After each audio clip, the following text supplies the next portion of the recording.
Thanks, Gary. Thanks for a warm welcome, everyone. You've heard plenty of good speakers there already. Some real stories that pull at the heartstrings. So I think it's relevant to keep it kind of personal and let you know what my experience of resilience is throughout my life.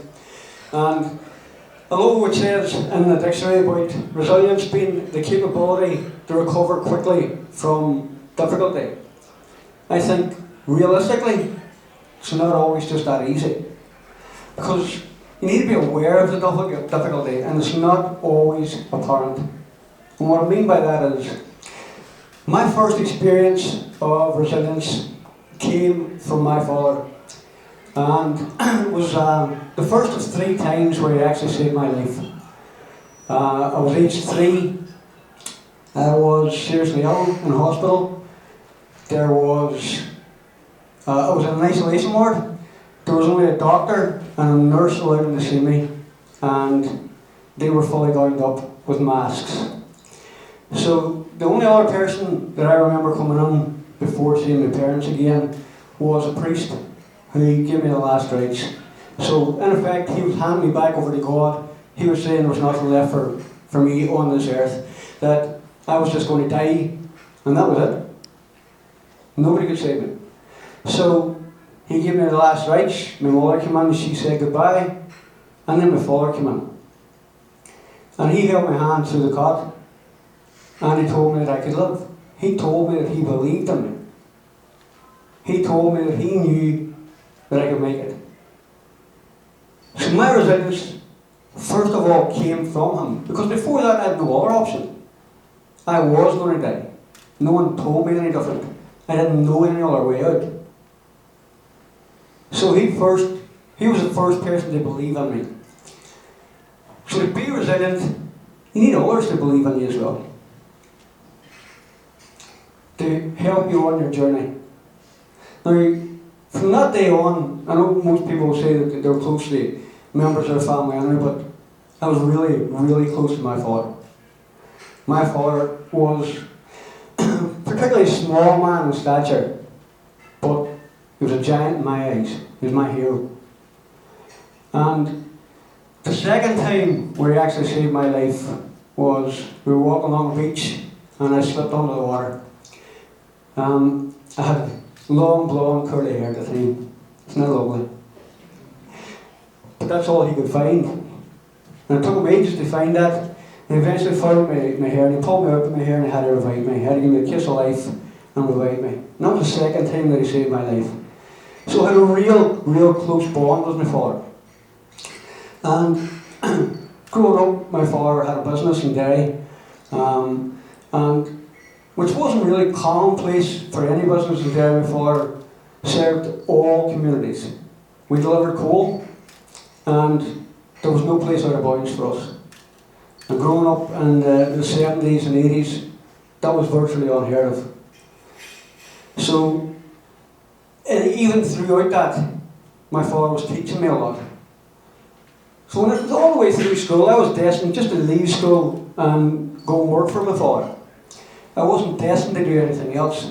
It's not to say I was stupid, but my actions were stupid.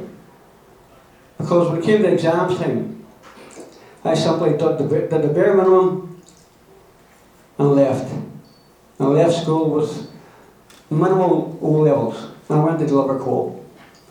And that was in 1986. In 1988, my father took a stroke, and it started really tearing me apart to think that my hero wasn't going to be there. He found out that he had a hereditary heart disease, and because he had a stroke, they weren't going to give him a heart transplant. So his days were numbered. So I had to live for a few years knowing that he was leaving. Never ever going to have him to support me again. And in 1994 that happened. And at that stage, I was married, 2 children, and when my father died, my whole world fell apart. And it's really gut-wrenching to say that, because at that time my wife My children didn't mean anything to me. So, to be resilient, you need to be aware of what the difficulties are. And at that time, I didn't see any difficulties. I seen one option. And that was to take my own life and go and be with my father. I was in a real dark place, real bad place. I remember it really well. But I still didn't see difficulty. And twice I went to actually take my life. Everything planned to the last detail. The first time I went, I met someone whenever I was going to take my own life, and he was worse off than me. And I helped him, and I talked him out of doing what he was going to do, but it still wasn't enough for me. I still didn't want to be here. On the second attempt was the third time when my father saved my life. I got a vision of his face in front of me, and I knew then that he would have been disappointed in what I was going to do, and that's what stopped me. Now, at the time, my wife gave me an ultimatum and told me that if I didn't change my ways and didn't start to look for help, that I would lose everything. And being a good Derry man, I told her where to go. Turned the other way and kept on going. But thankfully, she stood by me, and next year we'll be married 30 years as well. She's with me here tonight. But this was the second time that someone else believed in me. My wife knew that we could get through it. My wife has backed me up with every decision I've ever made. All the way. And without her, I really wouldn't be here. Because every step of the way, she's been there for me. She's been my rock. She was a rock for me, who took over from where my father left off. So, in 1994, from then until 96, was my real dark time. And in those days, even now, men in general don't talk. And that's where the problem lies. We've been conditioned to believe that men shouldn't talk, that it's weak. We've been conditioned with phrases like man up, big boys don't cry. And I believe that's wrong, and it's destroying men. Because it's not weak to cry. Men do hurt. Men can suffer too. So whenever I realised that I needed to do something about it, I still didn't go to a doctor to talk. I decided I could do it myself. Looking back, I know I couldn't do it myself, but I had the backup of my wife and the rest of the family. So I started reading self-help books, personal development books, and they were all amazing in different ways.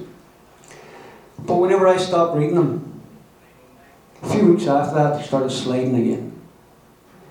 And that's when I realised what the real difficulty was. And that was, I needed to change my whole lifestyle. It was a whole lifestyle change, not just a quick fix I needed. So, being resilient for me at that stage was putting everything in place that I needed to make those changes. So I had to re-educate myself. I had to go and learn new skills.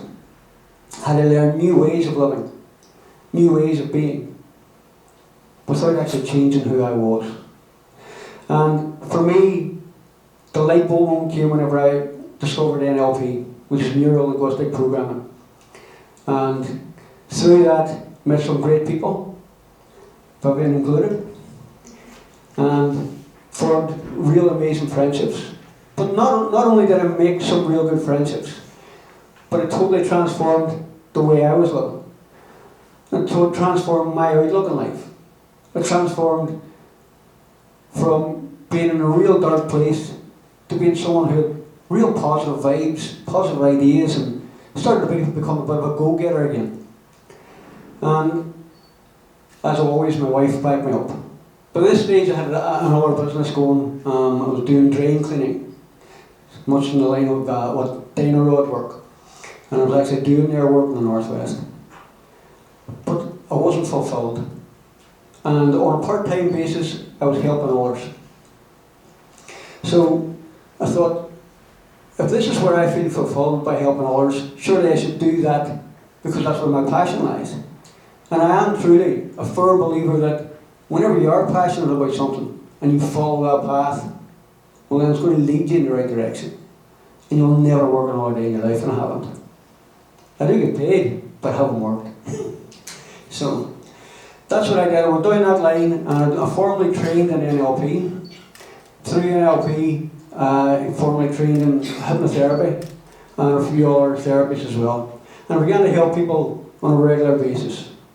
And formed a real good business from that and went on then to start mentoring people. Became an instructor in hypnotherapy and started passing on the knowledge as well to other people, some of the people in the room here. But for me, it didn't end there, because most of what I do, the people who really need it can't afford. And last year, it'll be a year next Thursday, because of the spate of male suicides in the Northwest, there was a lot of talk about what people were going to do, and I just put it out there saying that I was going to be in a certain cafe for a few hours on a Wednesday evening if men wanted to come and talk. I was giving them somewhere where they felt safe, somewhere where they could talk to people and let them know they weren't alone. And that was one of the biggest things I found whenever I was in a dark place. I thought it was only me who was suffering. I thought it was only me that was in that place. There was no one else.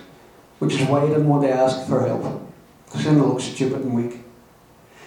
So I started a men's network initially for men with mental health, but then I just reached out to other men who wanted to talk in general about anything. And that's been going a year now. And what I would like to say is, whenever you give peer support, it can sometimes be better than actual therapy. Because whenever it's peer support, you're talking to someone who's been there, been through the same situation as you've been through.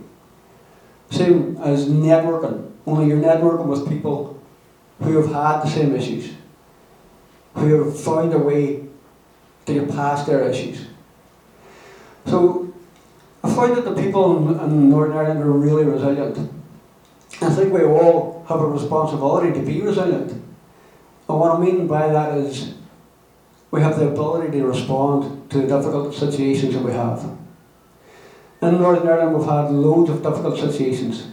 And as a people, within all our communities, we've become really resilient. We've found ways to move on. Each and every one of us.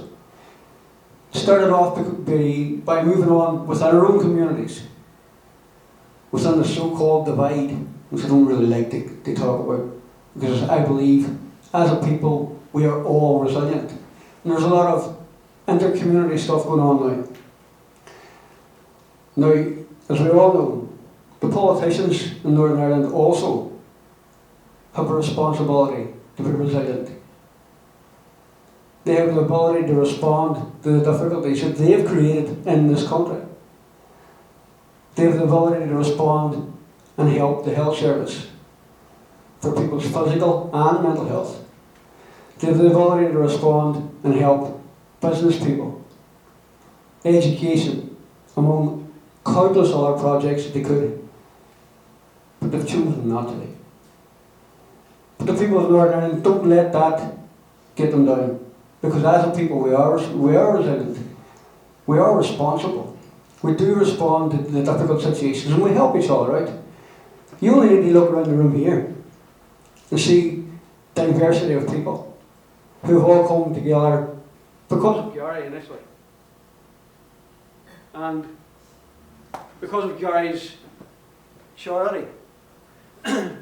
We're all here for the one cause. We're all here to help each other out. We're all here to help a charity. And because of Gary, we've all come together as people from the north of Ireland to show how resilient we are. We have the ability to look forward. We have the ability to see past the difficulties and to see how we can become stronger, happier, and more together than we've ever been before. So, congratulations on being resilient. Congratulations, being an amazing people. I never thought I would say this ever in my life, but go Northern Ireland.